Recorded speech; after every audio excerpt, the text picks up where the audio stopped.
অনেক দিন থেকে ইচ্ছা ছিল বড় মায়ের মন্দিরে যাব বড় মাকে দেখতে। তাই সকাল সকাল বেরিয়ে পড়লাম বড় মায়ের মন্দিরের উদ্দেশ্যে। বর্ধমান থেকেই আমরা টিকিট কাটলাম। টিকিট কেটে ট্রেন ধরলাম, ধরে ব্যান্ডেলে নামলাম। ব্যান্ডেলে নেমে সেখান থেকে নৈহাটি নেমে হাঁটতে শুরু করলাম। প্রচুর লাইন ছিল, সবাই ক্লান্ত হয়ে গেছিল, গাছতলায় বসেছিল। এরপর গঙ্গার হাওয়া খেতে খেতে আমরা মন্দিরে প্রবেশ করলাম।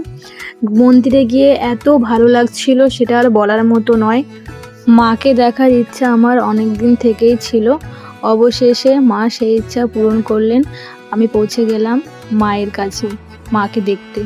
যদিও ভিড়টা অনেকটাই বেশি ছিল বলে মায়ের কাছে খুব বেশিক্ষণ আমরা দাঁড়াতে পারিনি, আমাদেরকে দাঁড়াতে দেয়নি। এক প্রকার ঠেলাঠেলি করেই আমাদের কিছুক্ষণের মধ্যে বেরিয়ে পড়তে হয়েছিল, কিন্তু তবুও আমি যেতে পেরেছি, এটাই আমার কাছে অনেক।